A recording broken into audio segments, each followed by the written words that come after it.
Olá, pessoal do nono ano, como vocês estão? Eu espero que estejam bem. Eu sou a Roseângela, professora de literatura do Colégio Santa Rita, e nós vamos dar continuidade aos nossos estudos literários.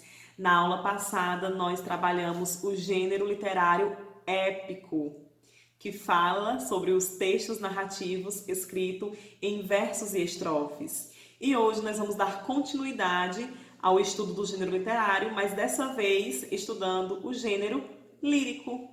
O gênero lírico, ele também se refere à estrutura escrita em versos e estrofes, mas é diferente do gênero épico, porque o gênero lírico, ele surge como forma de expressão individual e subjetiva.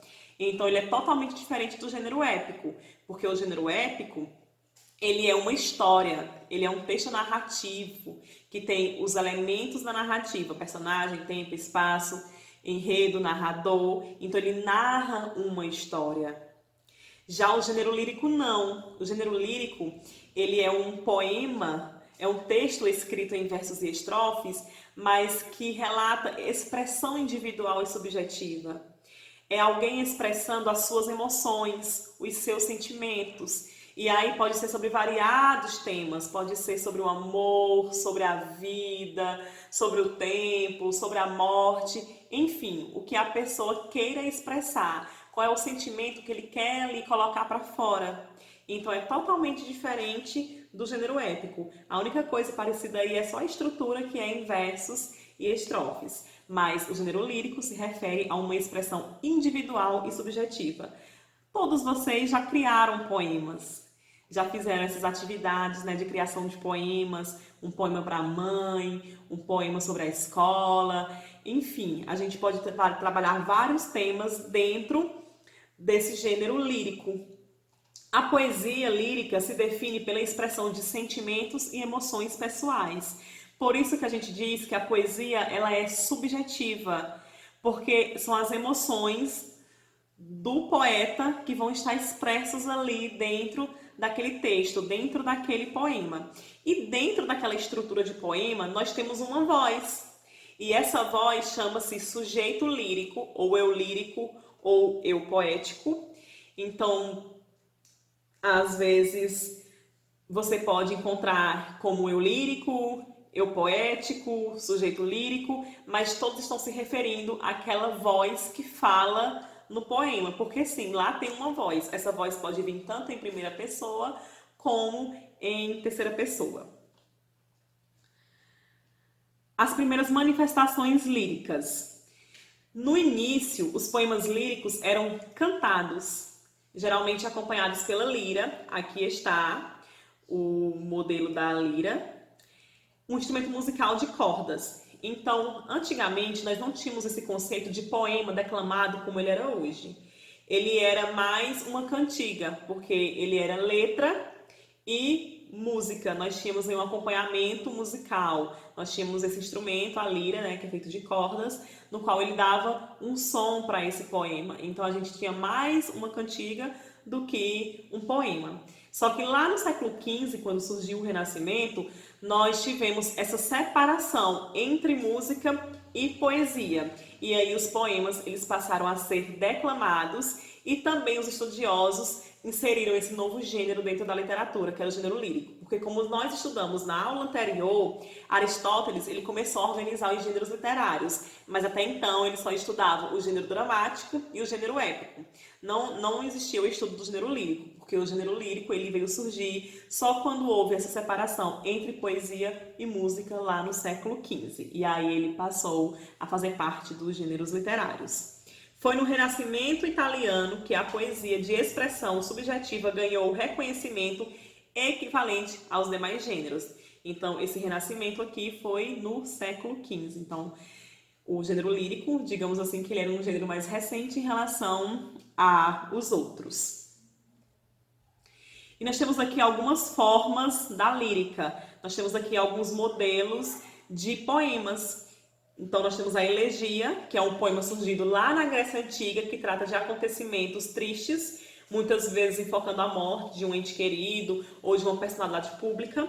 Nós temos a ecloga, que é um poema pastoril, que retrata a vida bucólica. Essa vida bucólica é uma vida simples, é uma vida pacata de pastores em ambiente campestre. Esses pastores são realmente aquelas pessoas que viviam no campo, que cuidavam dos animais, do gado, das ovelhas. E a gente vai ter muito esse tipo de poema lá no arcadismo, que está aí entre o século XVI e XVII. Então, esse poema retratando a vida tranquila desses pastores no campo, vivendo felizes, tranquilamente, cuidando lá dos seus animaizinhos. Nós temos Haod, que é um poema também originado na Grécia Antiga, que exalta valores nobres, caracterizando-se pelo tom de louvação. E o soneto, que é basicamente o tipo de poema mais conhecido entre nós, ele é aí o poema também mais utilizado, que é aquela estrutura fixa que nós temos 14 versos, onde ele é organizado em 2 quartetos e 2 tercetos. Esses 2 quartetos são a primeira e a segunda estrofe de 4 versos, e os 2 tercetos é a terceira e a quarta estrofe de 3 versos. Então a gente diz que o soneto ele é uma forma fixa, ele não muda. E ele também faz parte lá da antiguidade clássica. E é um dos tipos de poema até hoje ainda mais utilizado por nós, um dos mais conhecidos, essa forma. E aí, visto o estudo do poema, né, o que é o gênero lírico, o que é o poema, quais são as formas de poema, nós vamos trabalhar os recursos poéticos. Sim, o gênero lírico, ele traz aí alguns recursos poéticos, que é o ritmo, a rima, a metrificação, que são recursos muito importantes para que esse poema ele tenha realmente uma estrutura bem feita. Então esses recursos estilísticos que a gente chama, ele é muito importante na produção desses poemas. O primeiro que nós vamos trabalhar é o ritmo. O que é o ritmo? O ritmo ele pode ser definido como um movimento regular, repetitivo. O ritmo também existe na música. Você já viu aquela história? Ah, o cantor saiu do ritmo, o cantor não conseguiu acompanhar o ritmo. Na poesia, o ritmo é marcado pela alternância entre os acentos sílabas átonas e sílabas tônicas e as pausas. Então, essas sílabas átonas são as sílabas mais fracas do poema e a sílaba tônica são as sílabas mais fortes do poema. Então, nós temos aqui um trechinho de um poema no qual eu marquei aqui as sílabas tônicas de vermelho. Então, nós temos Cavaleiro das Armas Escuras. Observe que eu, ao declamar esse poema, eu faço algumas pausas e também eu falo com mais entonação nas sílabas tônicas. Cavaleiro das Armas Escuras, onde vais? Pelas trevas impuras, com a espada sanguenta na mão. Então, observe que essas sílabas que estão destacadas de vermelho são as sílabas tônicas do poema. E as sílabas que estão de branco são as sílabas átonas. Então, nós temos aqui essa marcação entre sílabas átonas, que são as sílabas fracas, e as sílabas tônicas, que são as sílabas fortes no poema. Então, observe a alternância. Então, nesse poema, nesse trecho de poema, os versos mantêm o mesmo esquema ritmo, pela alternância de sílabas átonas, que são as branquinhas, e as tônicas, que são as vermelhas. Percebemos o quê? A repetição de uma unidade sonora formada por 2 átonas e uma tônica. Ou seja, nós temos aqui a palavra cavaleiro. Observe que nós temos aqui 2 sílabas átonas e uma sílaba tônica. Nós temos aqui uma sílaba átona, outra átona, aí vem a tônica. Nós temos uma sílaba átona, outra átona e uma tônica. Então, observe que essa repetição vai também nos próximos versos. 2 átonas, uma tônica, 2 átonas, uma tônica, soma aqui, uma átona com uma átona, 2 átonas e uma tônica. Nós não levamos em consideração a última sílaba do poema. Por que nós não levamos em consideração? Porque ela vem logo após a sílaba tônica. Então, a gente para aqui, né? Então, se vocês observarem, ó, uma sílaba átona, outra átona, vem a tônica. Átona, átona, vem tônica. Átona, átona, vem tônica. Então, há uma repetição de duas átonas e uma tônica em cada unidade sonora do verso. Ok? Entendido? Então, o ritmo é essa marcação e essa repetição entre sílabas átonas e sílabas tônicas. Nós temos o metro. O que é o metro? É o número de sílabas métricas de um verso. A contagem dessas sílabas chama-se metrificação. Percebi que aqui tá com esse tio, tá errado. Então, desculpem aí pelo erro, gente. É metrificação. Observe, quando contamos as sílabas em verso, não devemos considerar as que ocorrem após a última sílaba tônica do verso. Então, toda vez que nós vamos fazer a metrificação, nós paramos a contagem na última sílaba tônica do verso. É importante salientar aqui que a contagem não é igual à contagem da separação gramatical. Então, vamos observar aqui. O, que, aqui eu estou separando, ó. O, que saudades que tenho da aurora da minha vida, da minha infância querida, que os anos não trazem mais. Vocês podem observar aqui que eu coloquei algumas palavras destacadas em vermelho. Por que eu coloquei? Esse processo chama-se elisão. O que é elisão? É a junção de vogais em uma mesma sílaba. Então, observe. Ok. Eu não separo saudade. Eu coloco junto sal. Idades que tenho. Dau. Se fosse lá na separação gramatical, eu ia colocar uma barrinha aqui, né? Ó, da, tracinho, aurora. Não, mas aqui como terminou em uma vogal e a palavra inicia já com uma vogal, então a gente junta. Então fica dau, rora, da minha vida, da minha... Observe, terminou a palavra aqui com uma vogal e a próxima inicia com vogal, então a gente junta numa mesma sílaba. Minha infância, que é a mesma coisa, não separa, querida, que a próxima palavra começa com vogal, os anos não trazem mais. Professora, por que a senhora não juntou os com a? Porque observe que os termina com S. Que aqui termina com E e O já inicia com vogal. Então eu junto que os anos não trazem mais. Vamos fazer a contagem dessas sílabas. Então, eu vou contar a separação. 1, 2, 3, 4, 5, 6, 7. Eu paro no 7. Por quê? Porque eu não uso o nho. Porque tenho é a última sílaba tônica da palavra. Então, eu desprezo a outra. A gente para a contagem na última sílaba tônica da palavra.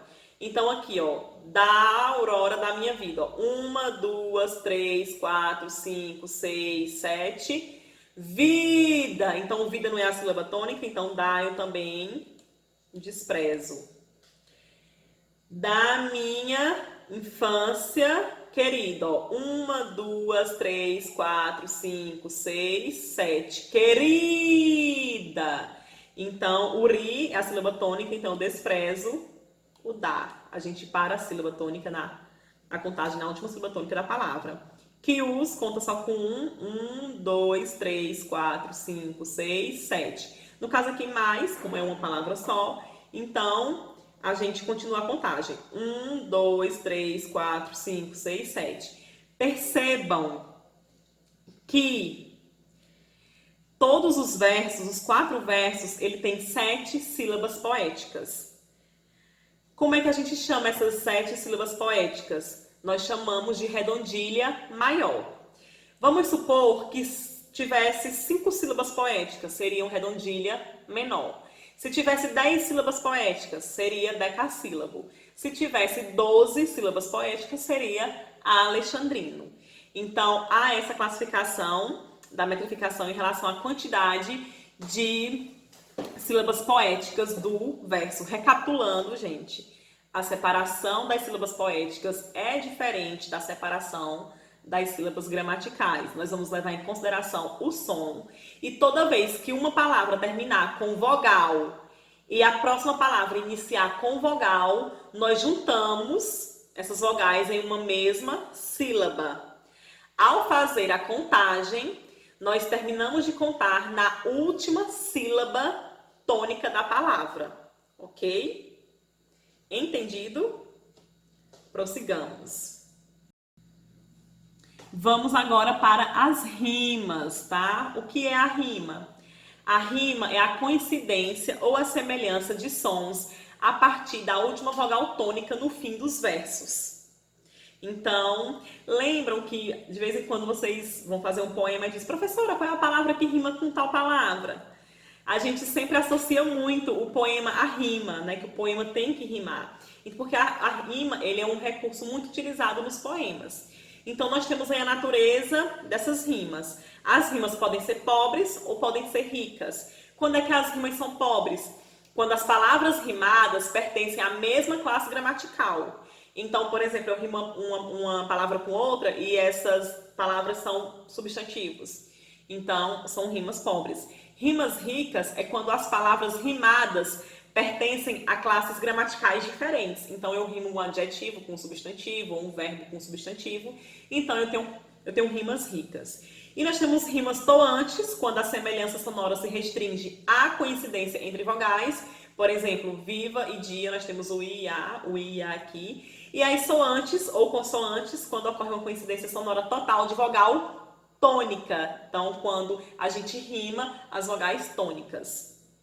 Vamos ver aqui na prática. Ó. Contemplo o lado mudo que uma brisa estremece. Não sei se penso em tudo ou se tudo me esquece. Então, nós temos aqui mudo, rima com quem? Com tudo. Então, para facilitar essa classificação, nós utilizamos as letras do alfabeto. Então, mudo, eu começo com A. Então, tudo rima com tudo, rima com mudo. Então, eu repito. Letra A. Estremece.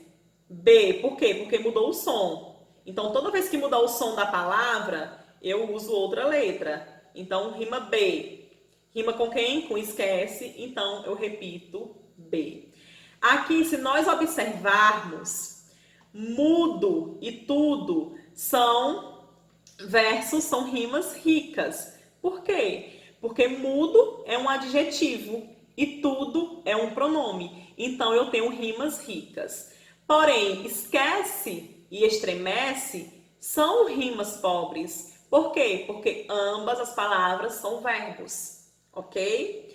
Aqui nós temos também rimas consoantes ou soantes, porque todas elas estão relacionadas à vogal tônica. Observe, mudo, tudo, né? Então, a vogal tônica aqui, o, ó, e também, ó, estremece, esquece. Então, nós temos aqui a semelhança nas vogais tônicas. Então, eu tenho rimas soantes, ok? Então, nós temos aqui, na prática, a natureza dessas rimas. O primeiro verso e o terceiro verso são rimas ricas, porque nós temos um adjetivo e um pronome. E no segundo verso e no quarto verso, nós temos rimas pobres, porque nós temos 2 verbos. E nós temos rimas também soantes, porque todas têm a semelhança em vogais tônicas, ok? E aí a classificação dessas rimas ficou AB, AB. Então, nós vamos ver aqui em relação à disposição das rimas no poema. Então, emparelhadas ou paralelas.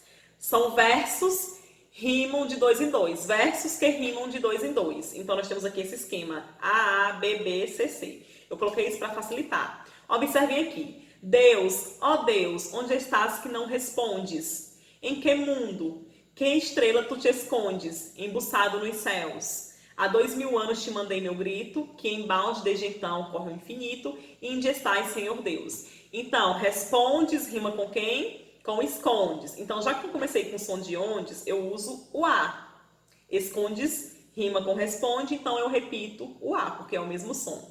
Céus, já mudou o som, então eu vou usar a letra B, eu vou usando o alfabeto em sequência. Aí eu continuo, grito não rima nem com céus, nem com responde. Então já muda o som, ó. C, já mudou a letrinha, C. Aí grito rima com infinito, então eu repito C. E Deus rima lá com céus. Então eu repito o B. Então observe que aqui ficou A, C, C, como o que predomina nesse verso é o emparelhamento, ó. A, C, C, porque B ficou essa distância aqui, mas nós temos aqui a predominância de rimas emparelhadas, ok? Vamos lá, as rimas intercaladas, interpoladas ou opostas. Os versos dos dois extremos rimam entre si e os do meio também. Observem, ó. Quando a valsa acabou, veio a janela. Sentou-se o leque, abriu, sorria e arfava. Eu, viração da noite, a essa hora entrava e estaquei, venda decotada e bela. Janela, o primeiro som, eu uso letra A. Arfava, não rima, então eu troco a letrinha. B. Entrava, já rima com arfava, então eu repito B. E bela, rima com janela, eu repito A. Então essa sequência de A, B, B, A é chamada de rimas intercalada. Versos, ó, dos dois extremos, do primeiro e do último, e os do meio estão rimando em si. Então, o primeiro e o último verso rimam, que são extremos, e os do meio rimam também. As rimas cruzadas, entrecruzadas ou alternadas. As rimas se revezam nos versos de uma mesma estrofe. AB, AB. Então, nós temos cheguei, chegastes, vinhas fatigada. Então, já tem o primeiro som. A, usei A. E triste, fatigado, eu vinha. Vinha, por enquanto, não rimou com ada, então eu uso letra B. Tinha a alma de sonhos povoada, então ada rima com quem? Com fatigada. Eu não usei o A aqui, então eu repito aqui. E a alma de sonhos povoada eu tinha. Tinha rima com quem? Com vinha, então já usei o B, repito o B. Então, AB, AB são as rimas entrecruzadas ou alternadas. As rimas encadeadas é as rimas em que o fim de um verso coincide com o interior do verso seguinte. Por exemplo, quando a ninfa é venturosa, né? Então, eu tenho aqui a última palavra rimando com a palavra que está aqui, ó, no meio do verso. Essa rosa delicada, ó, delicada já vai rimar com quem lá no verso? Invejada no teu peito, satisfeito a ver o amor. Então, o fim do verso, ele vai coincidir com a palavrinha aqui no interior do verso seguinte, ó. Rosa com rosa, delicada com invejada, peito com satisfeito. São chamadas rimas encadeadas. Então, nós temos aqui as rimas misturadas, que são as rimas que não se enquadram em nenhum dos esquemas que nós vimos anteriormente, né? Das interpoladas, cruzadas, emparelhadas. Misturadas porque as rimas já são misturadas. Eu não tenho uma sequência, um esquema pronto. Então, nós temos aqui um exemplo. Quando passo por diante dos teus olhos. Então, olhos, eu utilizo A. Falando com a findiga animação. B. Oculto na folhagem palavras. C. Coração vai rimar lá com animação. Então, eu também utilizo B. Então, observe aqui que eu tenho uma sequência A, B, C, mas eu volto para o B. Então, elas estão aqui misturadas. Então, eu poderia ter depois um E, um D. Então, rimas misturadas significa que elas não têm uma sequência que nem a que a gente viu anteriormente. Elas podem vir aí de maneiras, né, misturadas. E os versos brancos. O que seriam esses versos brancos? Não ocorre rima entre os versos do poema. Sim, pessoal, nós temos poemas que não rimam. Simples assim. Porque a rima, ele é apenas um recurso poético. Não significa que o poema que não rima, ele não é poema. Nós sabemos que para ser poema, o que importa é a linguagem ser poética.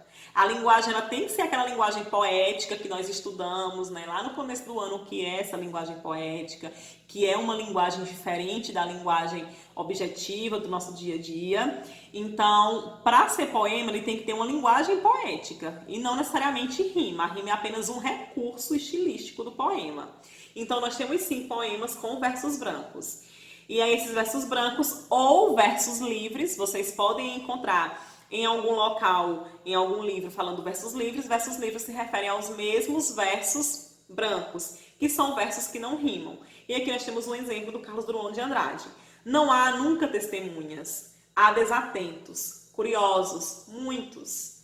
Quem conhece o drama, quando se precipita, sem máscaras, se morro de amor, todos o ignoram e negam. O próprio amor se desconhece e maltrata. Então nós temos um trecho aqui de um poema do Carlos Drummond de Andrade, em que ele não rima, mas mesmo assim ele é considerado poema por conta da sua linguagem poética. Então, pessoal, nosso conteúdo sobre gênero lírico é até aqui. Eu vou pedir para vocês responderem a atividade da página 58 e 59, mas leiam o conteúdo no livro, que lá também está tudo direitinho, bem explicado. É importante que vocês leiam esse material para vocês tirarem alguma dúvida que ficou. E façam também a atividade, que aí nas próximas aulas a gente vai estar corrigindo essa atividade. Então é isso, estudem e até a próxima aula. Tchau!